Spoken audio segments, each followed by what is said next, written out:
Hey, welcome everybody to 10 Bestest. I'm Brian Hart. I'm Karen McFarland-Holman. And this is a show where we sift through the noise so you don't have to. Today, I'm going to be talking about one of my all-time favorite filmmakers. I can't believe I haven't talked about him. The reason why I'm in the film business is because of this person. And I'm going to be talking about a resource that's going to help you and your friends and family have a better restaurant experience. So let's get to it.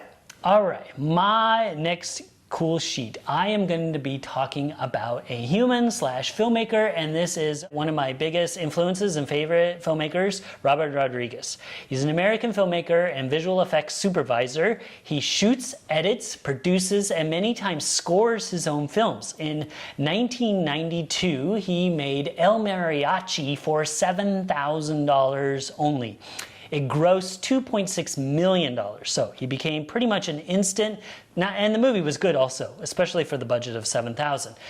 He kind of became a phenomenon because of this. It was the same year. They were both at Sundance in '92. He met Quentin Tarantino.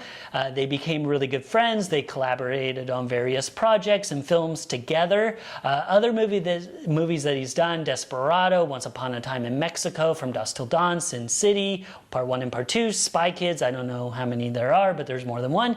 Machete, Alita Battle Angel. He also directed one episode of the second season of Mandalorian, and it was a really good episode as well. He's known for making these huge, big budget movies with way less money than most people. Even like big budget movies that he's hired on, he can do it for a fraction of the price. So he has, plus the fact that he edits and scores and does all these other things, he will never not have a job because he can always do it for super cheap and they're still really good. Plus he's just a fun, cool person. You really get to know him because he also wrote a book. And it's one of the reasons why I wanted to be a filmmaker and got into this business is because I read the book Rebel Without a Crew.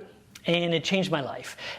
It was also because of Quentin Tarantino, Robert Rodriguez, and then 2 years later, Kevin Smith. There was like the holy trinity of independent filmmakers where just the average Joe could make a film, and it really empowered me, especially after reading this book, that anyone could do it, and that's how I got into the business. I now do corporate video just as my full-time job, just in case you know. So it's similar. It's not quite feature films, but it's very close and a lot of the same stuff. He also has a really cool 10-minute film school, which I'll have links to in our show notes, and a 10-minute cooking school, which I still use his breakfast taco recipe to this day. I met him at Sundance once, but I don't have time. Definitely check out, if you're not familiar, Robert Rodriguez.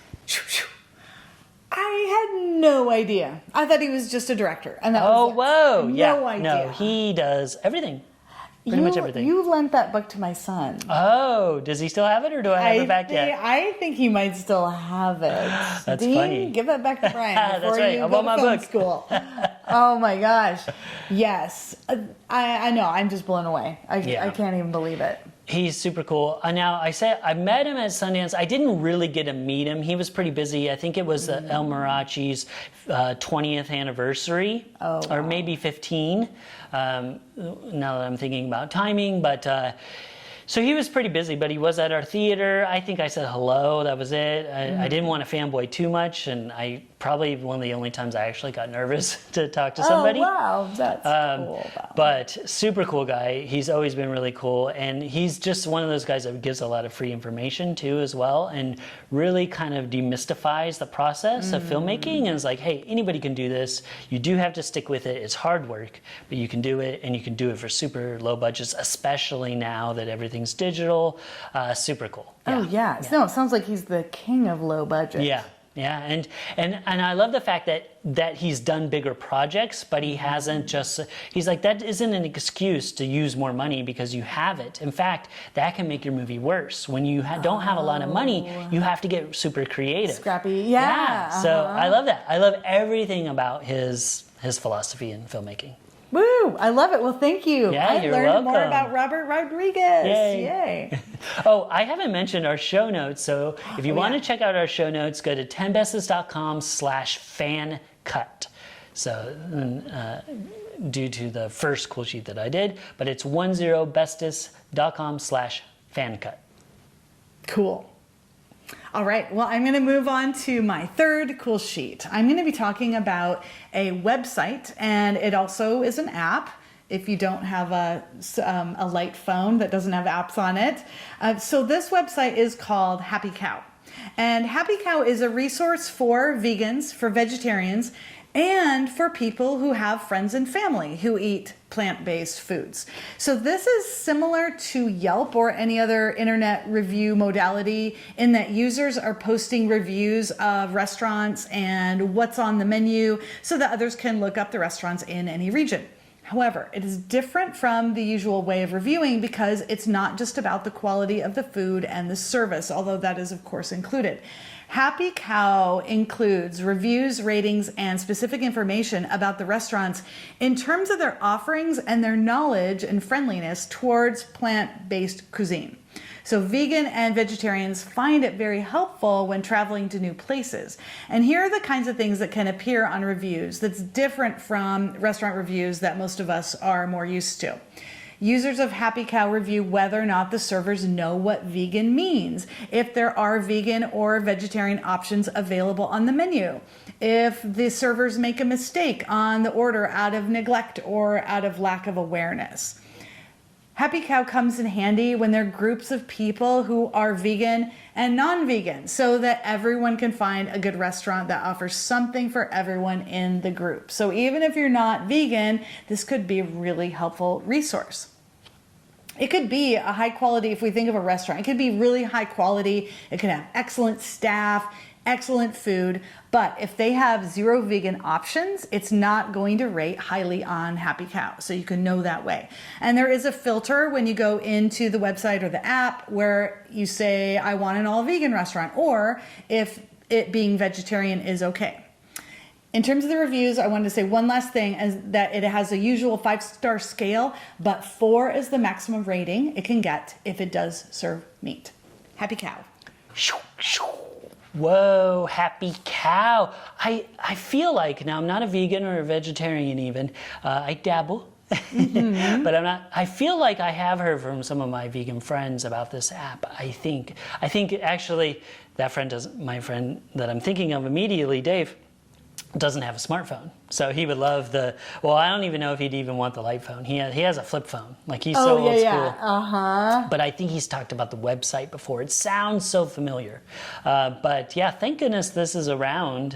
Seems so helpful. Yeah, and I'm not vegan or vegetarian either, but I have a lot of friends who are. Yes, exactly. And a lot of family members who are. And I love the idea of eating together. And sometimes I feel bad when I see them looking at the menu and they're just kind of looking and there's not much there. Yeah, so, it's like one token salad or something. Or sides, or they just order sides. Yeah, no, and it is important because these are friends and family that are important to us, and we need to have them, have just as much enjoyment about going out and eating the food. I mean, I know when I go out, I get super excited about the food because there's always something for me. I like everything. Literally, I like everything. It's true. It's like, it's wild.